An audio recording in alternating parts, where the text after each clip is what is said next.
하나님의 말씀 에스겔 37장 1절에서 10절까지를 보겠습니다. 에스겔서 37장 1절에서 10절까지의 말씀을 공동체 성경 읽기를 통해서 같이 듣도록 하겠습니다.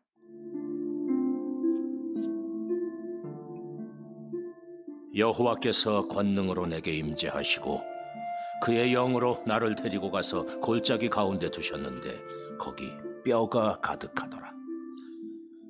나를 그 뼈 사방으로 지나가게 하시기로 본즉 그 골짜기 지면에 뼈가 심히 많고 아주 말랐더라. 그가 내게 이르시되 인자야, 이 뼈들이 능히 살 수 있겠느냐? 주 여호와여, 주께서 아시나이다. 너는 이 모든 뼈에게 대언하여 이르기를, 너희 마른 뼈들아, 여호와의 말씀을 들을지어다.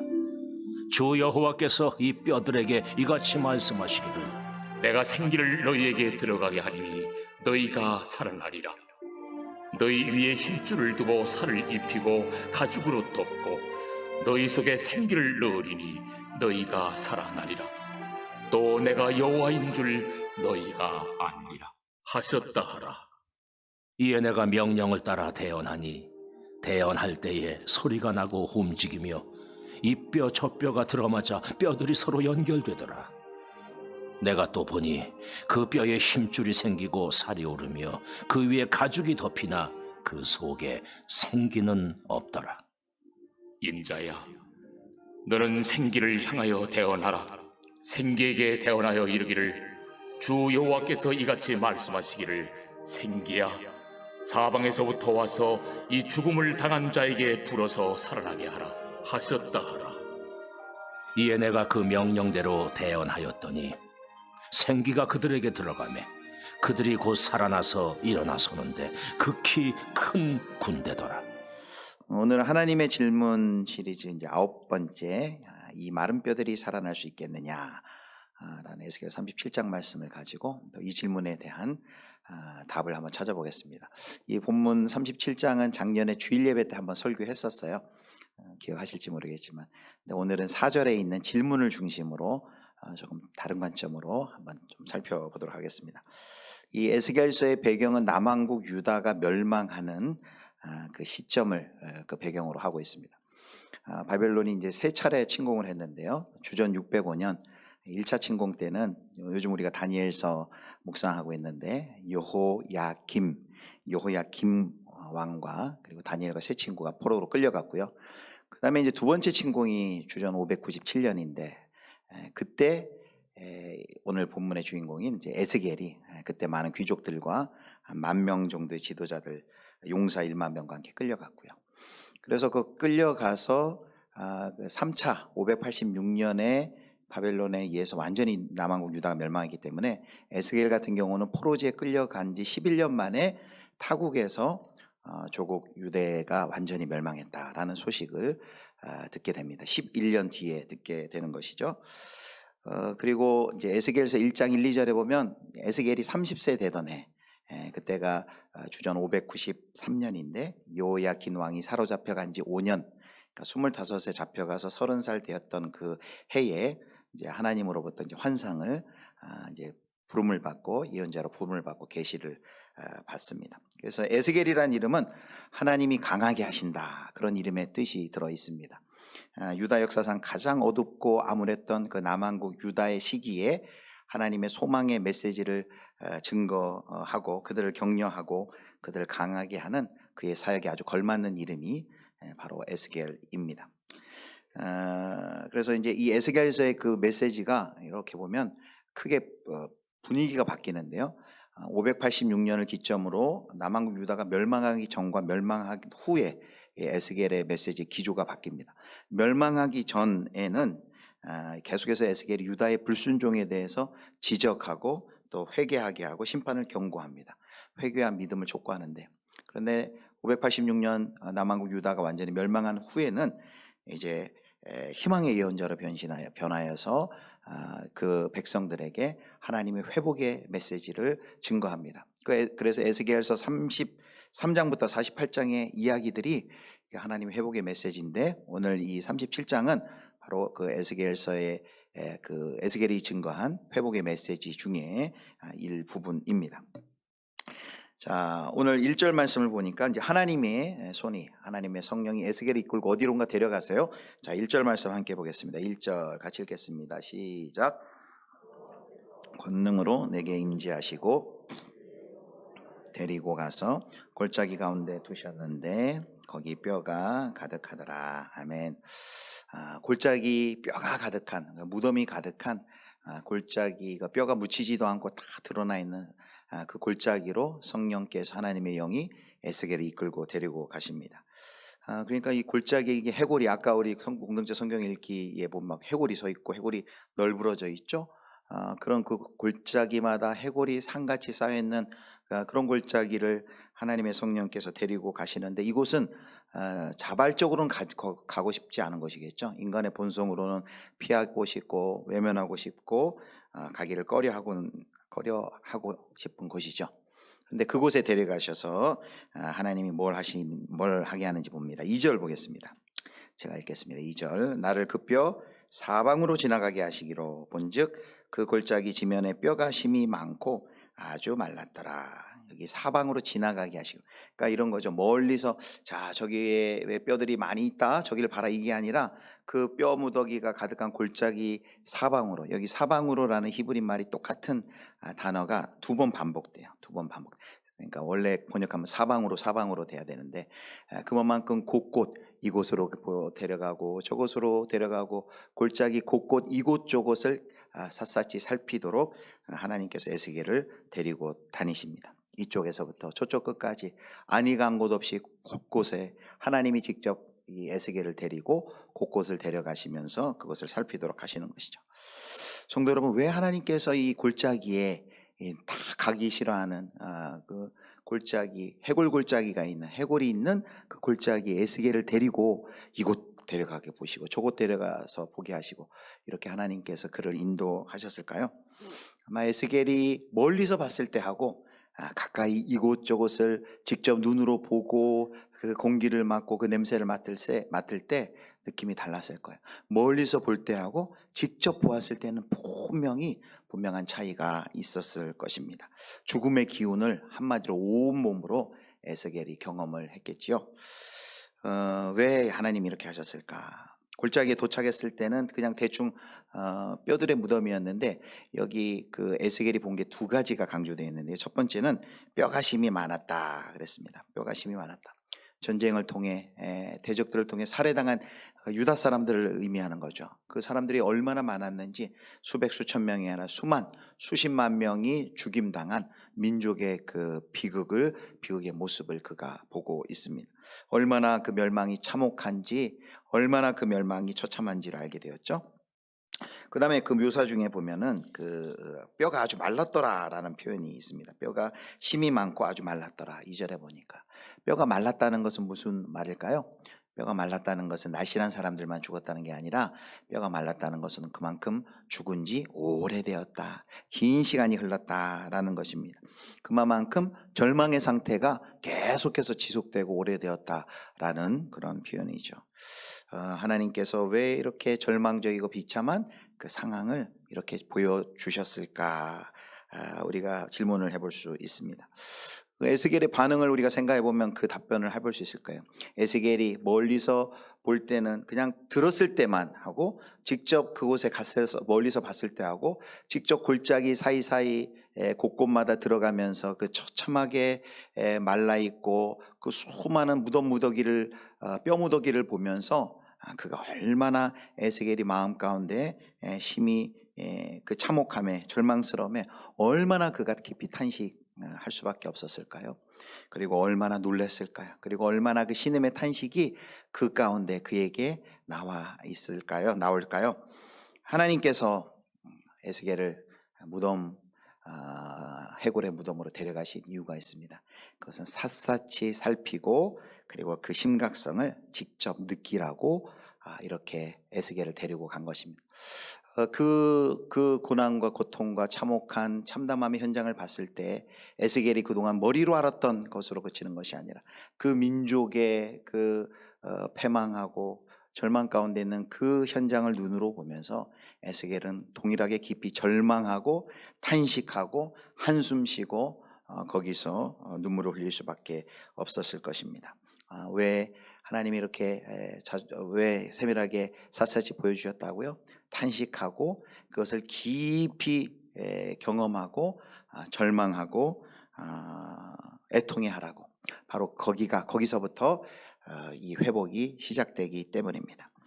사랑하는 성도 여러분, 그래서 우리는 이 병들고 깨어진 이 세상, 우리가 많은 그 병들고 깨어진 세상이 있지만 우리가 사실은 다 관심을 가질 수 없어요. 그러나 하나님께서 에스겔처럼 특별히 하나님께서 데리고 가시는 데가 있어요. 데리고 우리 눈에 가까이 가서 아주 자세히 살피도록 그렇게 만드시는 나만의, 하나님만이 데리고 가시는 그 에스겔 골짜기가 분명히 있습니다. 우리 사랑하는 성도 여러분, 하나님께서는 우리 여러분을 어디로 데려가시던가요? 어디로 데려가셔서 그 마른 뼈와 같은 그 무덤을 보게 하시고 탄식하게 하시고 거기서 눈물 짓게 하시고 거기서 가슴 아프도록 그렇게 하게 하실까요? 우리 주변에 보면 사실은 우리가 그동안에 잘 모르던 일들을 뉴스를 통해서 이렇게 잠깐 들으면 아파할 수 있습니다. 이번에 예를 들어서 만약에 이태원 참사 같은 경우도 우리는 뉴스를 들어서 그냥 같이 아파하는 정도지만 만약에 이번에는 뭐 그런 일이 없지만은 만약에 우리 성도들 중에 많이 어떤 청년이 희생했다 했다면 아마 우리가 당하는 경험하는 그 슬픔의 깊이는 아마 분명히 다를 것입니다. 그래서 하나님께서 우리를 이렇게 데리고 가서 보여주시는 그곳이 샅샅이 보여주시는 그곳이 어떻게 보면 우리를 통해서 하나님께서 그 일을 거기에서 회복을 시작하시길 원하는 하나님의 인도하심이다라고 볼 수가 있습니다. 우리 특별히 이제 내일 또 수능을 보지만 지난주 금요일에 살펴본 것처럼 이 땅의 입시 경쟁주의, 입시 출세주의, 입시 지상주의 속에서 신음하고 고통하고 있는 우리 아이들이 참 많이 있어요. 그것이 뭐 우리 아이는 뭐 아무 문제 없으니 아무 염려 걱정 없다가 아니라 특별히 하나님께서 그 부분에 대해서 가슴 아프도록 하시고 그 현실을 보게 하시고 그 아픔을 보게 하신다면은 그걸 샅샅이 살펴서 그 하나님이 보시게 할 때 그것을 가슴 깊이 우리가 새겨야 됩니다. 어제 여기 가까운 성북중앙교회에서 그 학복협이라는 그 청년 선교단체에서 지난 10년간 우리 청년들의 의식이 얼마나 바뀌었는지 설문조사를 기관을 통해서 한 것을 발표하는 그런 시간을 가졌어요. 이제 저는 김장 때문에 못 가고 우리 청년부 담당 주연 목사님 갔다 왔는데 거기서 준 이렇게 자료집을 제가 봤는데 10년 사이에 정말 많은 수치들이 많이 바뀌었더라고요. 정말 근데 대부분 이렇게 절망적인 수치가 많고 가슴 아픈 수치가 많아요. 수치지만 수치 안에 그 읽히는 그 가슴 아픈 일들이 거기 많이 있습니다. 우리가 같이 우리 청년들하고 또 우리 주변에 청년들이 있지만 사실 그들이 경험하고 있는 여러 가지 어려움들, 삶의 아픔들 그런 거 잘 몰라요. 어떻게 하냐면 샅샅이 살펴야만 여기 에스겔처럼 하나님이 에스겔 데리고 여기 데리고 사방으로 데려가면서 그렇게 알려줘야지만 봐야지만 우리가 알 수 있는 것처럼 우리 주변에서도 우리 아픔과 이 깨어지고 병든 세상에서 특별히 하나님께서 데려가서 보여주시는 그곳이 있다면 여러분 그곳에 잘 살펴보시고 에스겔처럼 샅샅이 살피시고 그들을 위해서 함께 탄식하고 우는 그런 시간이 있었으면 좋겠습니다. 저는 개인적으로 하나님께서 이렇게 에스겔 골짜기 데려가듯 한번 데려가신 그런 경험이 있는데 그게 뭐냐면 예전에 그 세월호 사고가 난 후에 제가 한동안 이정교회에서 그 세월호 자녀들을 잃은 그분들하고 정기적으로 예배를 드리는 일을 맡은 적이 있어요. 어떻게 하다가 제가 담당하게 됐어요. 근데 여러분 그 자식을 잃은 걸 참척이라 그러잖아요. 참담한 슬픔이라 그러잖아요. 그분들을 모시고 예배를 드려야 돼요. 뭐라고 기도를 해야 될까요? 그분들 앞에. 그리고 그분들한테 설교를 해야 돼요. 뭐라고 설교를 해야 될까요? 찬송을 불러야 되는데 그동안 불렀던 찬송의 가사가 너무 달라요. 예를 들면 70장 피난처 있으니 환난을 당한 자 이리 오라. 그 찬송 부르는데 평소에는 그냥 뭐 피난처 있으니 환난을 당한 자 이리 오라 이렇게 불렀는데 그 자리에서 부르는 찬송은 너무너무 달랐어요. 가사 한 소절이 가슴속에 얼마나 깊이 박히고 기도 한마디를 하도 너무 조심스러워서 기도 한마디 하는데 덜덜 떨면서 기도하게 되고 그리고 설교를 해야 되는데 제가 뭐라고 설교를 할 수 있겠습니까? 하나님이 계시다면 도대체 왜 이런 일이 일어납니까? 라고 그렇게 질문하는 그 부모들 앞에서 뭐라고 제가 설교할 수 있었겠습니까? 그래서 그 시간들을 통해서 그분들 이렇게 예배하고 같이 교제하면서 사람들은 모르는 그분들의 아픔과 그분들이 뭘 원하는 것이고 그분들이 어떤 마음이고 그분들이 뭐가 필요한지를 제가 다른 분들보다는 조금 더 이렇게 알 수 있는 그런 기회가 있었어요. 개인적으로는 저는 이게 하나님께서 저를 에스겔처럼 이렇게 데려가서 샅샅이 살피도록 하신 시간이라고 생각합니다. 지금도 마찬가지입니다. 우리 성도 여러분, 우리에게 맡겨주신 그 자리, 하나님이 어디로 우리를 지금 인도하고 계신가? 우리를 목자로 인도했다면 우리 목원들의 그 상황을 샅샅이 봐야 돼요. 샅샅이 보려면 잘 신방도 해야 되고 연락도 해야 되고 교제도 해야 되고 그냥 멀찌감치 보아서는 우리가 자세히 알 수가 없습니다. 우리에게 맡겨주신 그 심령들 샅샅이 살핌으로 그들이 당하는 그들의 상황과 그 아픔과 그 모든 것들을 함께 공감하실 수 있는 우리 저와 여러분 되실 수 있기를 주님의 이름으로 축원합니다. 골짜기 이곳저곳 샅샅이 살피게 하신 하나님께서 이제 에스겔에게 드디어 질문하십니다. 자, 3절 말씀 보겠습니다. 3절 말씀. 우리 같이 읽겠습니다. 시작. 그가 내게 이르시되 인자야 이 뼈들이 능히 살 수 있겠느냐 하시기로 내가 대답하되 주 여호와여 주께서 아시나이다. 아멘. 이게 오늘 이제 하나님의 질문 9번째 질문이죠. 여기 보면 인자야 이 뼈들이 능히 살 수 있겠느냐, 이 마른 뼈들이 능히 살 수 있겠느냐라고 하나님께서 질문을 하세요. 왜 하나님께서 이 질문을 하셨을까요? 우리 이번에 하는 이 하나님의 질문 시리즈는 그 질문에 하나님의 이제 의도와 목적을 살펴보는 것인데요. 그래서 오늘 한 3가지 정도로 이제 정리를 해보려고 해요. 왜 하나님께서 이런 질문을 하셨을까? 자, 첫 번째입니다. 첫 번째. 우리 같이 한번 읽겠습니다. 시작. 살리기 원하시는 하나님과 같은 마음을 품기를 원하시는 질문이다. 아멘. 자, 이 질문을 하시기 위해 그토록 이 질문을 하시기 위해 에스겔을 이리 데려가 보고 저리 데려가 보고 그 해골골짜기의 그 참담한 상황을 자세히 볼 수 있도록 한 다음에 그리고 세워서 이렇게 질문한 것이죠. 인자야 이 뼈들이 능히 살겠느냐. 에스겔은 뭐라고 대답을 했을까요? 뭐라고 대답해야만 했을까요? 이 질문 속에는 하나님의 심정이 담겨 있어요.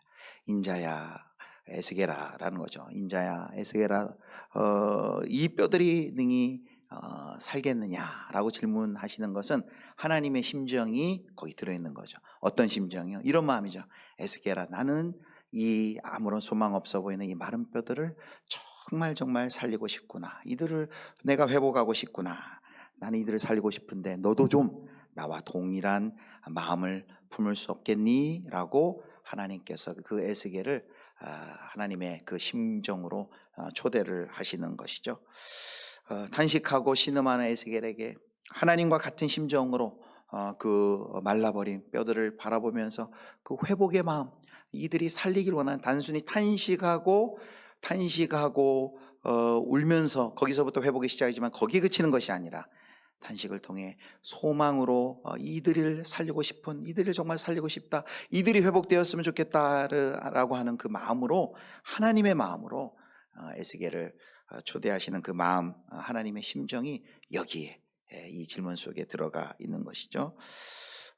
사랑하는 성도 여러분, 우리를 하나님께서 사명의 자리로 보내실 때 하나님께서 제일 먼저 우리에게 갖길 원하는 마음이 뭘까요? 그것은 하나님과 동일한 마음을 가지고, 하나님과 동일한 마음을 가지고 그 자리에 가서 서 있고 그 자리에서 사역하기를 하나님께서 원하십니다. 그래서 주님과 같은 마음을 품고, 우리 찬양 CCM 가사 중에서도 주의 심장 가지고 우리 이제 일어나 주 따르게 하소서 그랬잖아요. 주님의 심장, 주님의 마음을 가지고 그 일을 할 수 있도록 그런 찬양의 가사도 있습니다.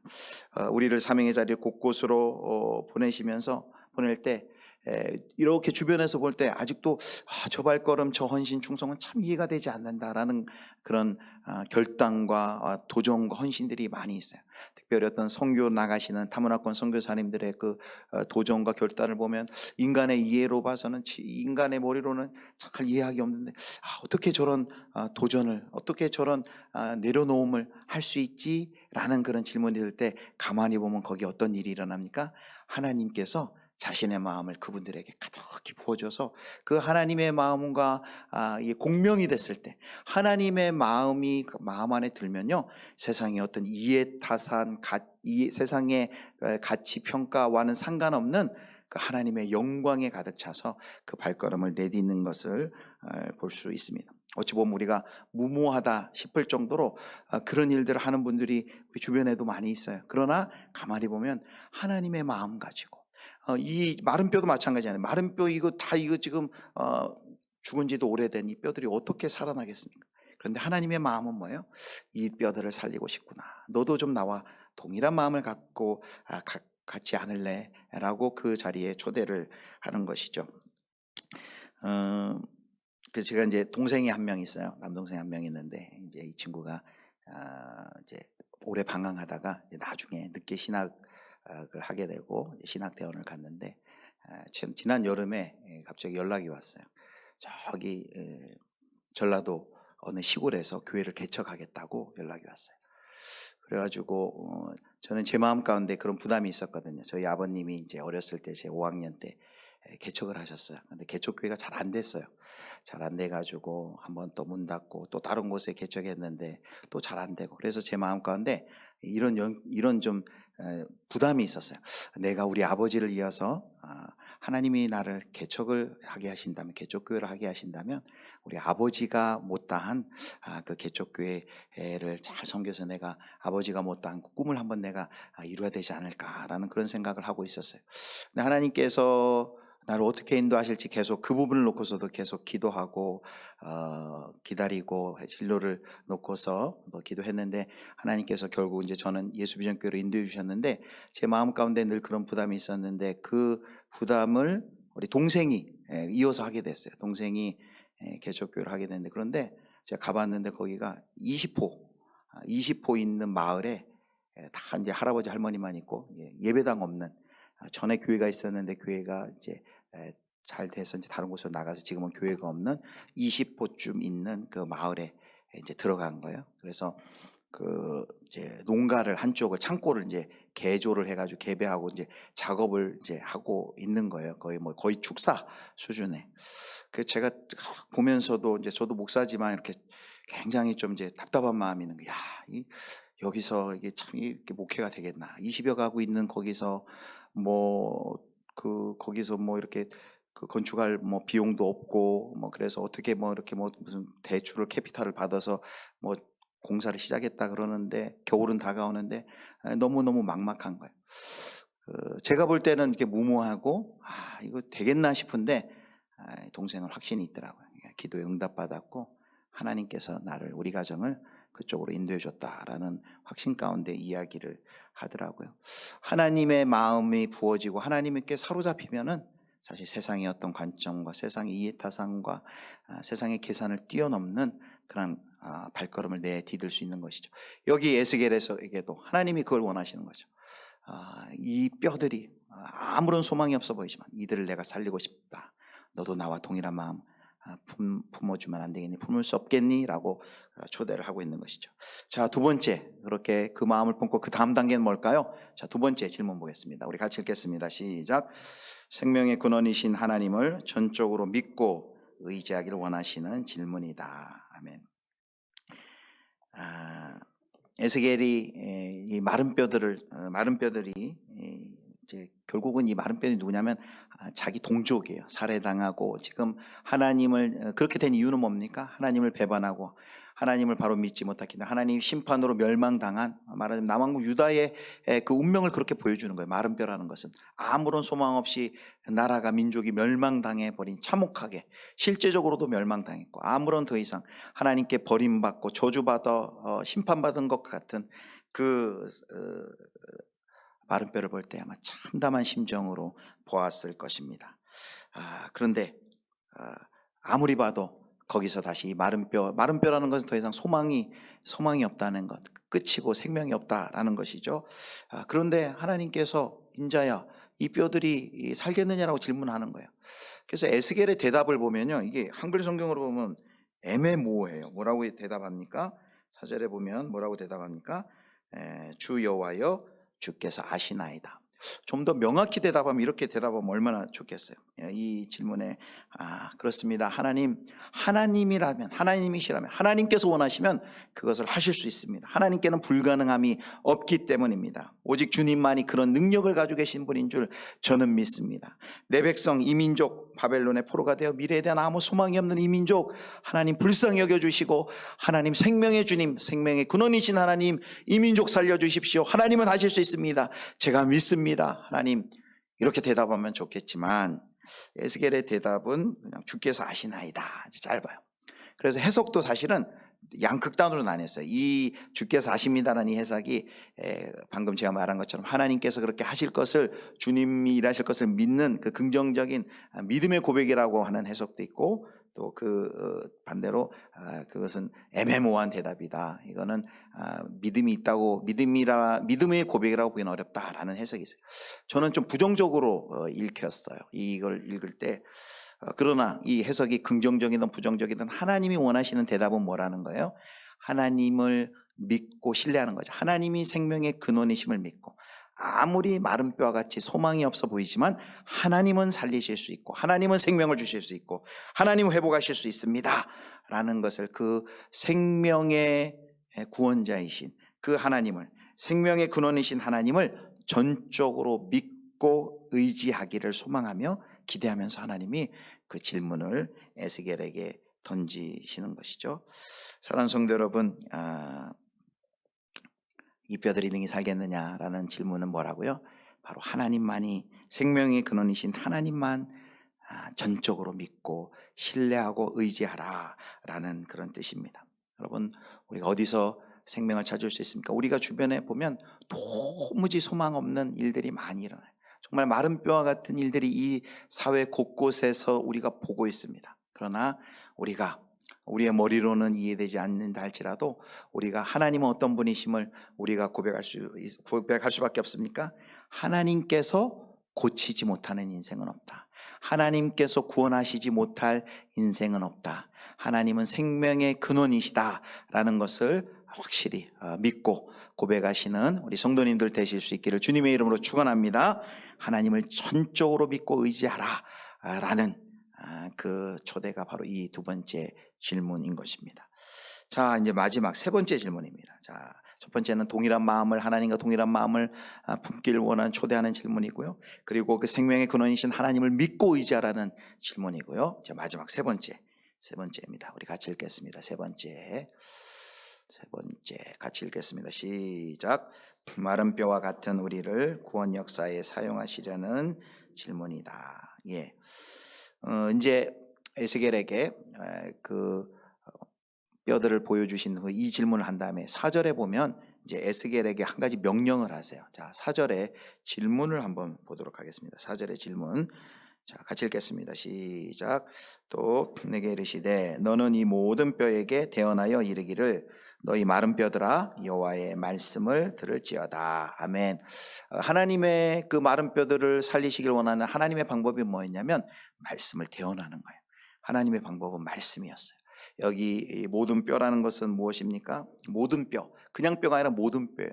여러분, 그 모든 뼈지만 뼈들도 보니까 예전에 다 직업이 있었겠죠? 어떤 농부였던 사람, 농부, 어부, 또 정치인들, 거기는 어른들, 남녀노소, 어른도, 아이도, 여성도, 남성도, 모든 뼈가 다 하나님의 말씀을 들어야 된다. 그 모든 뼈에게 하나님의 말씀을 대언하라 라고 말합니다. 뼈는 불가능한 현실을 의미하는데 너무 웃기잖아요. 뼈한테 가서 너희, 이제 5절과 6절 잠시 뒤에 살펴볼 건데요, 너희는 살아나리라, 이렇게 에스겔이 하나님의 말씀에 순종하여 선포하는 장면을 생각해봐요. 얼마나 여러분 우습습니까? 그런데 바로 이것이 오늘 이 시대 가운데도 우리가 해야 할 일이라는 거죠. 도무지 소망 없어 보이는 모든 마른 뼈와 같은 그 모든 인생들, 남녀노소, 직업, 귀천, 다 그것을 떠나서 모든 뼈들에게, 모든 인생들에게 하나님의 말씀을 선포할 때 하나님의 그 말씀의 생기의 역사가 그들을 회복하실 것이다 라는 것을 우리 가운데 말씀해 주시는 것이죠. 자, 그렇게 에스겔이 대언했던 하나님의 말씀의 내용이 뭡니까? 5절 6절입니다 5절 6절, 우리 5절과 6절 말씀 같이 읽겠습니다. 시작. 이 뼈들에게 내가 생기를 너희에게 들어가게 하리니 너희가 살아나리라.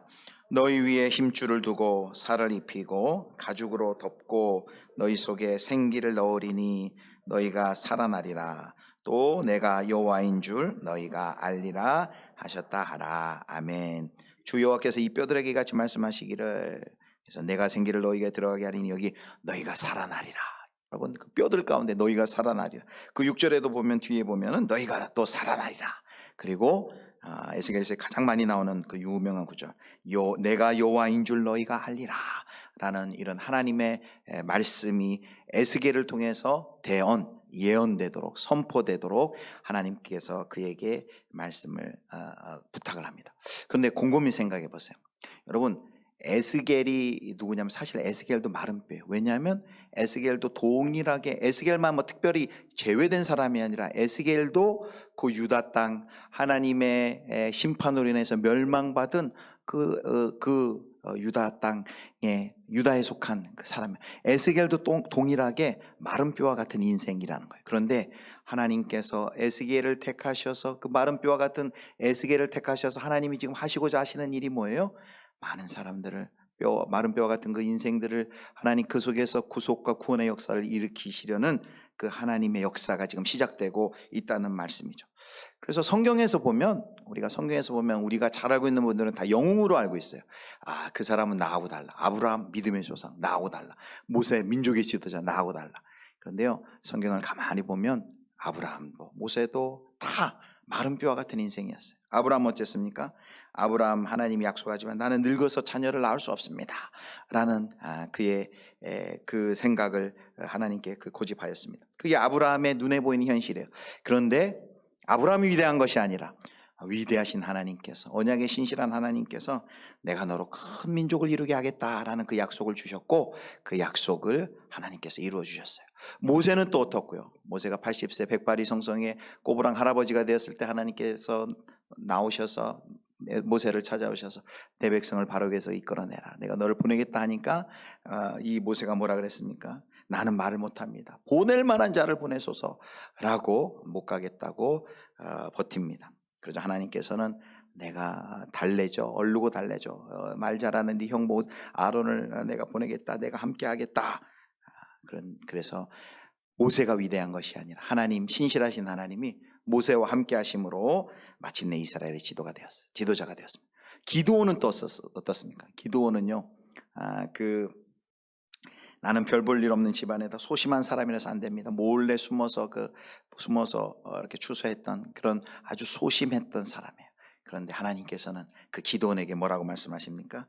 기드온의 현실은 그것이었지만 내가 너로 큰 용사가 되게 하겠다라고 말씀하십니다. 마침내 기드온이 300용사로 이제 13만 5천 명을 이기죠. 사랑하는 성도 여러분, 우리가 우리 자신을 보면 우리도 다 마른 뼈예요. 안 될 이유를 찾으면 한 100가지는 더 넘을 정도로 안 될 것들이 너무 많아요. 내가 나를 봐도 부족하고 연약하고 부족함 너무너무 투성이에요. 마른 뼈와 같은 인생이에요. 그런데 하나님께서 우리를 부르셔서 우리에게 샅샅이 곳곳이 데려가시며 보이시고 가슴 아프게 하시고 같이 공감하게 하시고 하나님의 마음을 품도록 하시고 우리에게 하나님의 마음을 부어주시고 하나님은 하실 수 있다라는 그 믿음, 생명의 근원은 하나님이시라는 그 믿음을 갖게 하신 후 하나님이 지금 하시길 원하는 게 뭐예요? 하시고 싶으신 일이 뭐예요? 여기 지금 에스겔을 통해 그 마른 뼈와 같은 그 유다 민족, 이스라엘 민족을 회복시키길 원하시는 그 하나님의 일을 해나가시는 것이죠. 우리도 지금도 보면 마른 뼈와 같은 상황에 있는 분들이 많이 있을 거예요. 어떤 분들은 건강이 너무 좋지 않은 그런 상황 속에서 소망을 잃어버린 분들, 또 경제적으로 오랫동안 고통을 받고 있는 분들, 마른 뼈와 같은 상황을 통과하고 계신 분들입니다. 마음이 완전히 삭막한 사막과 같이 마음에 큰 상처를 입고 마음이 아프신 분들 많이 있으실 거예요. 부부간의 사랑이 말라버리고 부부간의 평화가 깨지고 가정이 깨어진 마른 뼈와 같은 그런 인생들 우리 주변에 많이 있습니다. 자신만 바라보면, 내가 나를 바라봐도 속만 타고 아무런 소망이 없고 아무런 희망이 없는 마른 뼈와 같은 내 인생, 도무지 무슨 소망이 있을까라는 그런 절망 가운데 있는 우리들 가운데 하나님께서 뭐라고 말씀하십니까? 방금 여기 이야기한 것처럼 다시 살아나리라.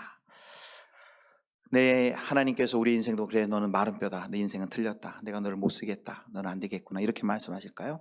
아니죠. 에스겔을 사용하셔서 그 마른 뼈와 같은 그 남한국 유다의 모든 나라들을 하나님 회복시키셨던 것처럼 너는 살 것이다. 내가 살아나리라. 내가 여호와인 줄 너희가 알 것이다. 라는 이 하나님의 약속의 말씀을 저와 우리들의 마른 뼈와 같은 우리들의 인생 가운데서도 하나님께서 이 약속을 이루실 줄을 여러분 믿으시기를 소망합니다. 말씀을 맺도록 하겠습니다. 결국 이 에스겔서 이 마른 뼈의 환상은 무엇입니까? 이 환상을 통해 하나님의 백성이 어떠한 절망적인 상황 가운데 있을지라도 하나님이 회복해 주시겠다는 거예요. 그리고 이 에스겔의 본 환상처럼 정말 바벨론 포로가 된 지 70년 만에 그들이 포로로부터 귀환하게 되고 고토로부터 돌아오게 되었습니다. 그리고 하나님의 약속대로 그 아들 예수 그리스도께서 2000년 전에 이 땅 가운데 오셨고, 그리고 부활과 십자가의 죽으심과 부활을 통해서 우리 가운데 하나님의 나라를 여시고, 그리고 내가 다시 올 것이다 라는 하나님께서 우리에게 약속을 해주셨어요. 그래서 우리는 우리 인생이 비록 여기 에스골 골짜기의 마른 뼈와 같은 인생처럼 처참해 보이고 아무런 소망이 없어 보일지라도 오늘 하나님께서 에스겔을 들어서 사용하셔서 그를 통해 하나님의 마음을 부어주시고 하나님만이 이 절망 가운데 있는 사람들 소망으로 생명으로 인도해 주신다는 것을 굳게 믿고 의지하게 하시고, 그리고 그를 사용하여서 그 이스라엘 백성을 온전히 구원으로 하나님의 여호와를 고백하는, 여호와를 참 하나님으로 고백하는 큰 군대로 세워주셨던 것처럼 하나님께서도 저와 여러분들을 또 우리 교회와 그리고 우리 가정과 또 이 나라 민족 가운데 하나님께서 새롭게 하시는 마른 뼈가 살아나는 이런 놀라운 생명의 역사를 우리 가운데도 일으켜 주실 줄 믿습니다. 이 믿음 가지고 믿음의 길 걸어가시기를 주님의 이름으로 축원합니다.